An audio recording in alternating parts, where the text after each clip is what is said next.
अस्सलाम वालेकुम दोस्तों, आप देख रहे हैं मेरा YouTube channel Fahd Khan vlog. तो दोस्तों मेरा आज का जो व्लॉग है वो कुर्बानी के बकरे के हवाले से है। आज मैं गया था अपना बकरा लेने, तो मैंने सोचा कि दोस्तों के साथ भी आप शेयर कर दूं कि आपको बकरे कहां से मिलेंगे और कुर्बानी के बकरे की उम्र क्या होनी चाहिए।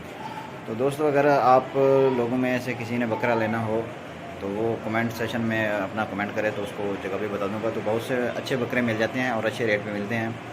तो बकरे की जो उम्र होनी चाहिए वो 1 साल होनी चाहिए और जो बड़ा जानवर है उसकी तकरीबन 2 साल उम्र होनी चाहिए। तो अगर किसी दोस्त को बकरे चाहिए होते हैं या किसी ने लेना हो अभी तो कमेंट में वो बताइएगा, तो मैं आपको जगह बता दूँगा। बहुत अच्छे बकरे होते हैं। तो अगर कोई नया है मेरे चैनल पे तो उसको मेरे चैनल को सब्सक्राइब कर दे और बेल आइकॉन पर भी क्लिक कर दे और साथ लाइक भी कर दे, ताकि आप मेरी हर आने वाली नई वीडियो आप तक पहुंचती रहे, आपको मिलती रहे।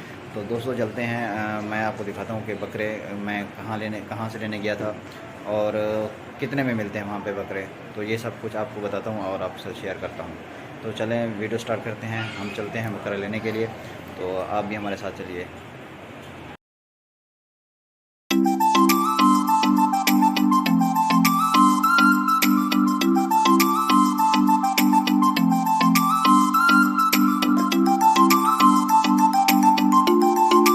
तो दोस्तों अब हम निकल चुके हैं कुर्बानी के बकरे देखने के लिए। तो यहाँ से बहुत फार्म शुरू हो जाते हैं। बहुत ही अला किस्म के जानवर होते हैं यहाँ पे। बड़े जानवर भी मिलते हैं, छोटे बकरे भी मिलते हैं। तो आगे आपको ले चलते हैं जहाँ पे हम जाना चाहते हैं बकरे लेने के लिए। तो चलें चलते हैं साथ में।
तो दोस्तों अब हम पहुंच गए हैं जहां पे हमने बकरे देखने हैं। तो माशाल्लाह यहाँ पे बहुत ही खूबसूरत बकरे होते हैं। तो सबसे पहले मैं आपको दिखाता हूँ ये छोटा सा बकरा। ये बहुत ही महंगा और बहुत बड़ा गोश्त वाला है। और इसके बाद ये बकरे देखें, इस तरह के आपको बहुत से बकरे मिल जाएंगे जो कि आपके लिए मुनासिब कीमत पर और अच्छे गोश्त वाले मिलेंगे।